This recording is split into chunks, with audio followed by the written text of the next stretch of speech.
Please like, subscribe, and be sure to click that bell button for regular and exciting indie film content and your chance to be the first to engage with the Liftoff Global Network of Film Festivals as we embark on launching the careers of the filmmakers of tomorrow.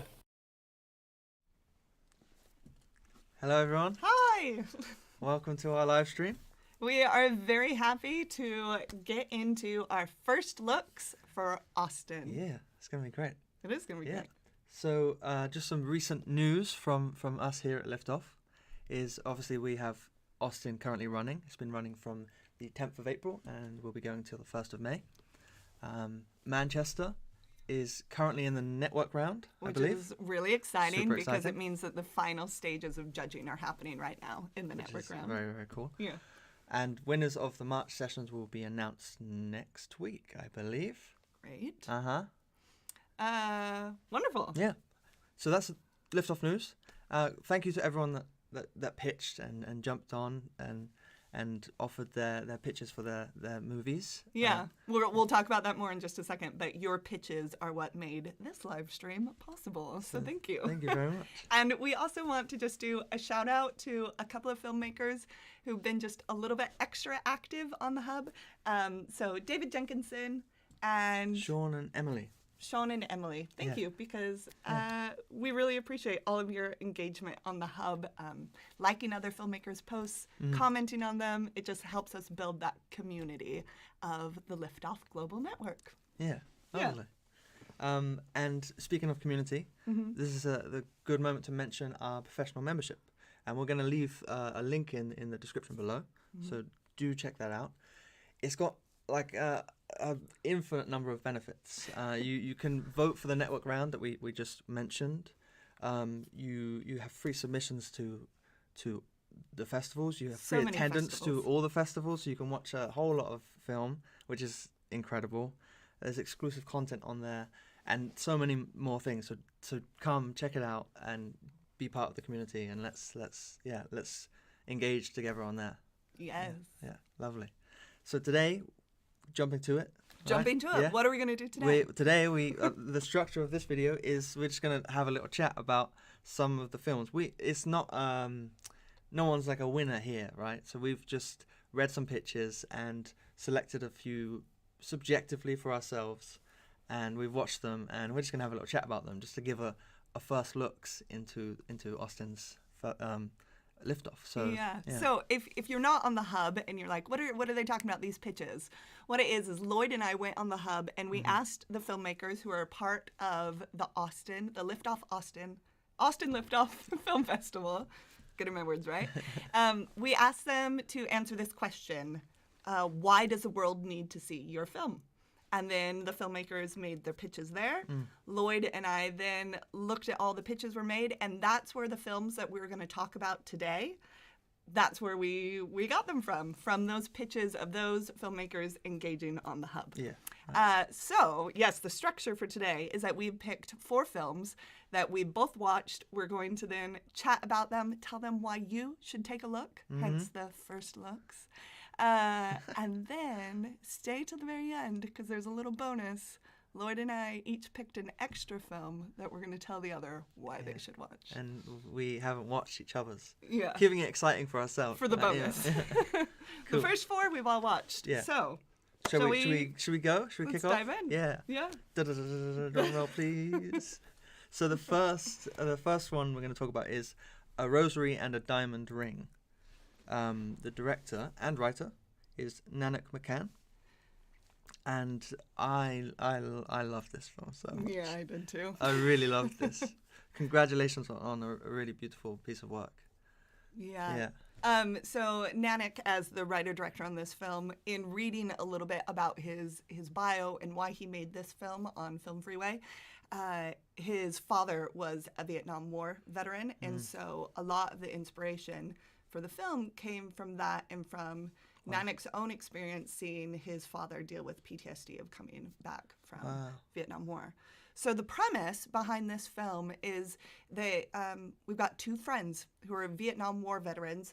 The film starts out with these, they're 2 black gentlemen, and they are in San Francisco having one last beer together. They've just gotten home from the war, having this moment to revisit experiences from the war, talked with each other before they then head home to their respective families. Yeah, and it's really beautiful chemistry, right? Oh my gosh. Like super lovely chemistry. Byron Thomas and Freddie Ramsey Jr. And then another Shanae. Shanae Lawson. It plays the Joe's mother. And Byron plays Joe. Freddie plays Butch.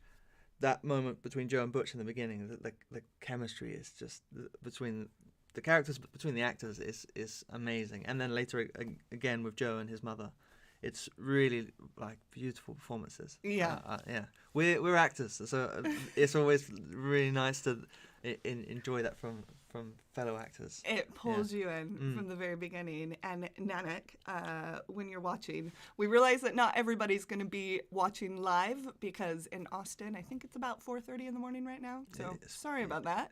But when you watch later, Nanak, we want you to make a feature. Yeah, that is a we request. were saying this. We want a feature from this short film because these two actors, these two characters that they're playing, we were so engaged by them, and we really want more. Yeah. Something else I really wanted to point out about the film is I really loved the set dressing and the framing. So especially when Joe, it's Joe and his mom, right? Yes. Yeah. When Joe goes home and reunites with his mom, then he takes a moment to go into his childhood bedroom. And it's just everything that's in the frame, in the room, like it's so clear it has a memory for him. Yeah, it tells the story, It right? tells, Yeah. it's beautiful, beautiful filmic storytelling.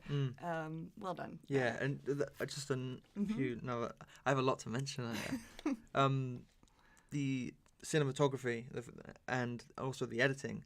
So Scott Roon editing, a lovely job, really like beautiful cuts and seamless transitions that just gave a nice feeling actually to the film. And then Christopher Arata for the cinematography and the framing that you're playing with there is beautiful. So thank you for that film. Yes, well done. Well done. Go and have a watch. You can all watch it. So. And when you take a look at it, sometimes I think it's fun to know like how much budget a filmmaker used for their film, and this one had a budget of $22,000 US. Nice. Yeah. Some information I didn't know. Well, Thank you for that. There you go. So on to our second pick. Yeah, we're jumping in. Yes. Our second pick is from early career filmmaker. And this is called Depression Among Black and Minority College Students documentary. And so it's directed and edited by David Brown. He basically has done all of the work putting this film together. And the reason why we really wanted to talk about this film is we really want to encourage David Brown to continue making work. We think that the ideas behind this film are outstanding. Yeah. There's a character within this film, a student, Cameron Lee, and he gets interviewed within the documentary about his thoughts on depression and why it's not talked about more. And he just has some really profound ideas. Yeah, he's so thoughtful with what he says. Right? It's super engaging. Super engaging. Yeah. It like feels like you're in the room with him talking, and That's true. It just makes the subject matter really accessible. He does a good job. Yeah. So yeah. Yeah, but he should keep making He should keep making. Yeah. Basically. As we were chatting about this, we thought, man, this would be just a wonderful introduction to then making a longer documentary, to getting a team on board with you, David, so you don't have to do all the work yourself. Yeah, right. And to really like take this premise, take this idea forward, because you're right, it is a story that needs to be told. Totally. And what a task. Do I want to call it a task? I'm going to say task. What a task to take on. And I feel like you've done such a great job at kind of compiling figures and resources, and also talking about the barriers to the resources. And so it feels like a really like wide lensed conversation. It's not like this is a problem and this is the solution. It's not that simple, and it's complicated. And I feel like you've done a really nice job at tackling the complexity and showing it through this documentary and through the likes of interviews like that with Carolyn Lloyd. And it's so more. And talking about the stats that you gather together, really sobering stuff. So everyone, take a look. Yeah, take a look. Take a first look at this early career filmmaker, David Brown, his documentary, Yeah. Depression. Yes. No, continue. Depression among Black and minority college students. I was just gonna nip in and say that on the title, it is kind of, you get what is on the tin. Like it really it is what it is. So go in and take in that information. I just wrote down here on the tin as a little note. It's like it's what you might expect, and it's done really well. So. Oh, and I'm so sorry. I forgot to change the poster. So here is the poster for David Brown's documentary. Maybe. Apologies. Brief moment for this poster. Yes. Now we're going to And move on. So our next film, Broken Mirror. Broken Mirror. Yeah. Shall I jump in? Jump in. I'm going to jump in. So, written, directed, and produced, Christ, by Ashwin Agrawal, I believe it's how it's pronounced. And well, that's quite a task. Well done, first of all. Yes. That's a lot to take on. The first thing I'm going to talk about within the first looks about this film is the first look that you get, the first frame. Oh my It's goodness. really, really beautiful work. Yes. The intro credits. So this film does intro credits. Even before that. Yeah, wow. Yeah. That is true. Does an intro credits scene, and it's stunning. It's amazing. It's so beautiful. As we Yeah. were talking about it, we were like, this feels like the intro to like an HBO series. Yeah, right, totally. It's really, beautiful. really nice design. The sound, the design, all of it. Like, yeah. Yeah. Right. That comes before this beautiful frame, and it creates such a tone. Yeah. And it's a nice reminder of what an intro can do, actually. Yeah. Yeah. So I don't know who and what and was involved in the creation of that, but like really, really Well nice. done. Yeah. We were like, when we were taking our first little glances, we were like, whoa, what is this? It's very cool. Yeah. Okay, so now go on to So the first then, scene of the film. Moving out of that, you have this really beautiful frame and really quite clever and interesting work with a mirror. You'll have to go and see yourself, but it just really sets up like what's going on. Really nice exposition through silent storytelling. Yeah. And really, really nice setting up of a frame. The actor is... Where is the actor? June? Antara. Yeah. So the character Antara is played by Kneet Dillon. Yeah, and really beautifully holding the space of the frame, and you're just like straight in. I really love that. Yeah. So this film, Broken Mirror, tackles the subject matter of body dysmorphia, which there's some pretty like sobering, again, stats at the end of this film about the percentage of people that deal with body dysmorphia. And there's just a comment I want to make that the director himself, this is his quote that's on Film Freeway about the purpose behind his own filmmaking. So this is what Ashwin Agrawal wrote. He said, "I want to make films to shake and wake my audience and not entertain them. I want to bring out the subjects of the society that no one else talks about, which are filled with pain and too emotional." This really captures like the essence of what he has created in Broken Mirror, that he takes this really challenging subject matter of body dysmorphia. I have people in my life who suffer from body dysmorphia, and it's debilitating. Debilitating. That's the word. Debilitating. I think debilitating. Debilitating is the real word. It's debilitating. We got you. We're with you. It's all good.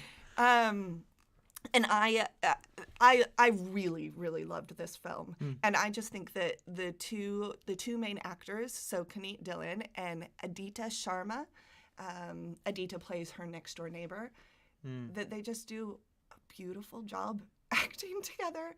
And what's really interesting about this film is that when we first meet Kaneet's character and Tara, we find out pretty soon on with that mirror that you're talking about that she's suffering from body dysmorphia. But then what's interesting is this next door neighbor who moves in next to her, we find out is also silently suffering from body dysmorphia. And throughout the whole film, neither of them know what the other person is suffering with. Really brings in some important layers to a really important issue. Yeah. I love what you said. Silent suffering. Yeah. That is it, right? And this gives a voice to that silence, I guess. Yeah. So Nice. Broken Mirror comes to us out of India, and it had a budget of $10,000 US, and Cool. really well done. Thank you for making this film. Yeah, nice. Yeah. Okay, so Jump we into are it. on to number 4. Number 4, Yes. which is people with big green buses. Yes. Yes. Jump the poster. Oh, yep. I'll change the poster. Thank you. So this was directed by David Jenkinson. It's a documentary. I really loved. I felt really moved by this. I actually finished watching it this morning before coming in, and it really moved me, and I felt super emotional. And I was like, maybe too emotional to go to work right now. You also got really excited about this one because this film comes out of England. Yeah. And so most of the films for this one, since it's the Austin Festival, have come out of the U.S. and some from other countries, like we've got India and various countries around. But and specifically, I'm from the West Country. I'm from the southwest of England, and through the different capturing of moments in the documentary, it really took me home because it really that's one thing to say. It really captures the landscape and the essence, I think, of that area of the country. I think you did a really good job at that, which is a big part of the documentary actually. The essence of the people and specifically the people that are involved in this story, and it's talking about activism and their experiences and many things, but ultimately it's about people that care and have a love for something, and it's kind of following their lifestyle and their courage to care, and it's just so moving. It's really lovely, and I think you've captured it really well. It felt like a documentary that it felt really seamless. Yeah. Like it's about half an hour, I think. I finished and I was like, no, don't end. Like more. I want to hear more from these people. Yeah. That's very true. So this documentary, I walked away from it with so much more knowledge than I started with. And I think that's really like the aim behind documentaries is to be able to inform people. I really love, so the documentary starts out, we're on one of these buses. So the title of the film again is People with Big Green Buses. And we meet this individual who's on the poster that you can see right there, Jeremy. And we find out that he was an unintentional figure in a big eco movement that happened in the 90s in response to Thatcher's road building program, that individuals started protesting that they didn't want these roads going through the beautiful English countryside. And he was a single parent at the time, and in his work suit, so like suit and tie, he's holding his infant son, and he walks up in front of a tractor, and it to stop it, a bulldozer, not a tractor, sorry, walks in front of a bulldozer. And it just became this iconic image of the movement, and people just started flocking in to start protest, and they would get up in these trees and live in the trees for several days, very dangerously, trying to just save the land from being destroyed. And so the documentary covers that background. But what's interesting is I realized that actually wasn't what the story of the documentary was. That was like the underlying story. That the story of the documentary is actually about this new movement that Jeremy and some of the others are starting. I just want to make sure that I wrote it down correctly. That there's this new movement called Just People. And that's what these people with big green buses are doing. We meet an individual really early on who goes by the name of Star. And he talks about that the reason he's here with Jeremy and these other individuals with these big buses is that he, at one point in his life, was homeless. And that he doesn't smoke, doesn't drink, but that it really impacted him, the amount of judgment he felt from people. People passing him on the street, just ignoring him, and like could feel the judgment coming off of people. And Star, he gets a bit emotional saying, I know what it's like to be homeless, and I just want to help people who are in this situation. And so they have their sign that they put in front of their buses, on the window, that says, Just People. And their whole mission now is that they go around and help people who are homeless and that are in different difficult, challenging circumstances, to offer friendship, to offer support, to offer help with like basic needs. That's what they're doing in these big green buses. Sometimes blue, but being painted green. But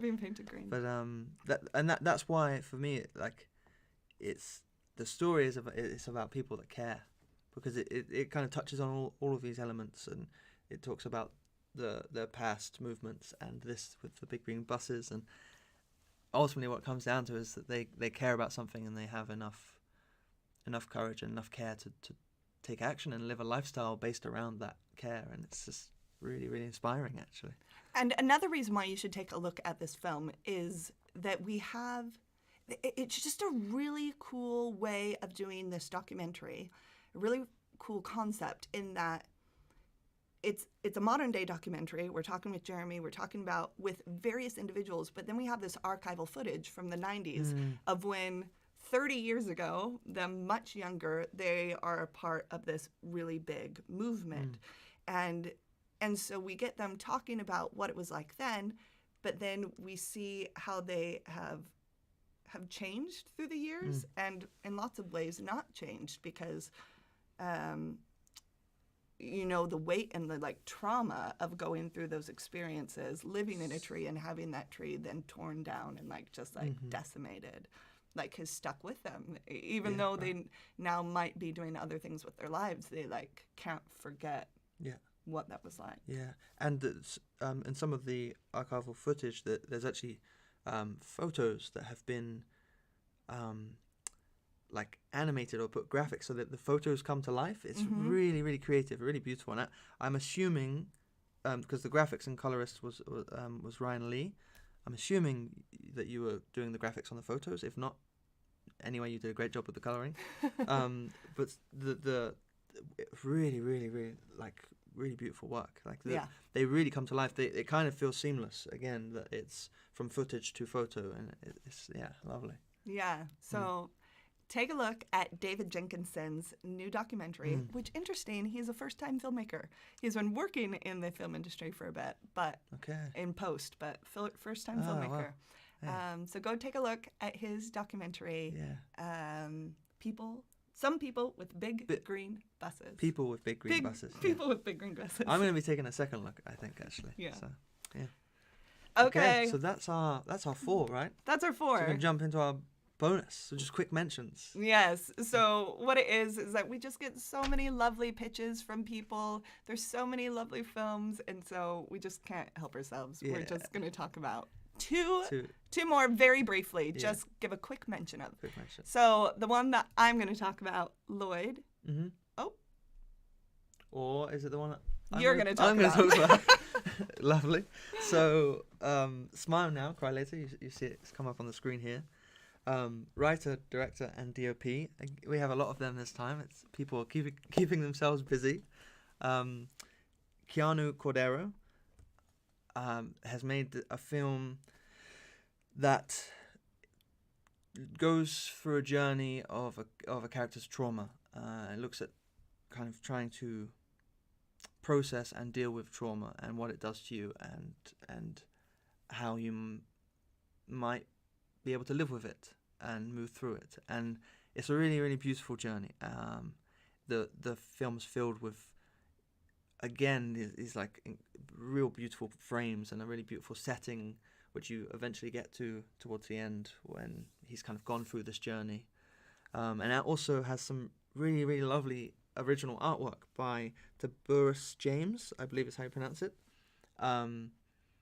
That's just a really beautiful thing to have art coming together and someone's original artwork being within the story and within the set.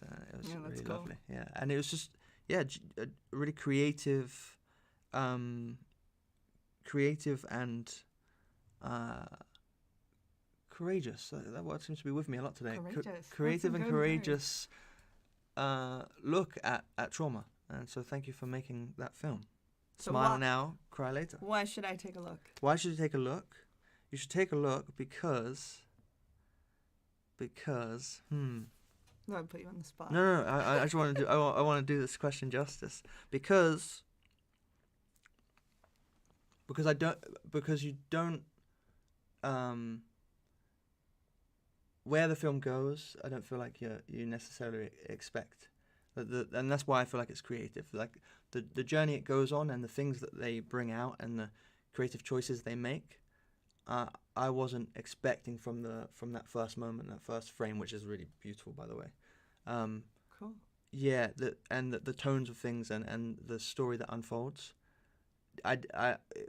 When these things were coming up, I was surprised, and I think that's a fun thing to It is a to fun have. thing to have in a film. Yeah, and weird to say fun thing when you're talking about a film about trauma, but it makes the work exciting to watch, and so you receive it more.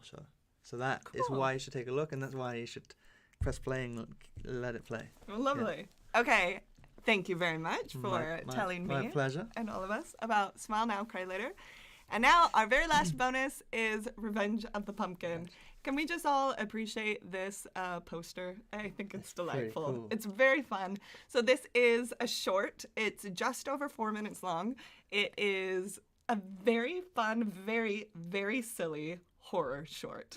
and what's so cool about that is that you're able to get in a story within 4 minutes, a horror story. Yeah. That's pretty rad. So it says never buy your pumpkin in September. Is that what happened? Yeah, so Okay. that's kind of the premise behind this horror story is you've got a young woman who's so excited about fall and Halloween and all the festivities that she likes to buy a pumpkin as soon as they're available, September. And what happens, the horror that ensues. Okay. The reason I want to say you should all take a look, I think this is so exciting, is that the writer, director, editor, and the cast is all one person. So her name is Shalyn Metzger. Shalyn Metzger. I think that's how you say your name. Sorry if I messed it up. And she does a really brilliant job putting this little story together. Very fun. I think it doesn't say on Film Freeway what it was shot on. It looks like it was shot on a phone. And it's just cool what you can accomplish with your storytelling just when you've got the writing, the editing, the acting. Well done. Yeah, okay, cool. And other than that, that's an amazing reason to go and have a watch. Is there something inside the story, inside the film that you can entice me with? Yeah, I had some jump scares. You had some jump scares? Yes, Okay. I had some jump scares. That's why you should take a look. I'll go and have a watch. Nice. Yes. Okay, so that is That it. brings us to We a have close. made it through our first looks of Austin Yeah. Liftoff. Yeah. Yes. I think I just want to kind of conclude myself with, since we've been doing these first looks and getting to look, and specifically with this one, at people's work, and realizing that, people write, direct, edit, and cast themselves and take on all these roles, and again, they have the courage to make things. I am starting to feel really inspired. So I just want to say thanks to all of you that are pitching and are engaging and are making work, because it's encouraging myself to do the same, And I think that's the point of this, is trying to build a community that encourages others to do so. So let's keep making, and thank you for sharing your work. Yes. Thank you for joining us. Now go watch these films. When this video is posted for just playing on YouTube, take a look. We'll include a link to how do I vote for films. We'll link you to that video. So if you have any questions about, okay, I've watched it, now how do I vote for the ones I really want to vote for? Yeah, all the links you'll need will all be there. Yeah. So Okay, perfect. thanks guys. Thank you for joining. See you.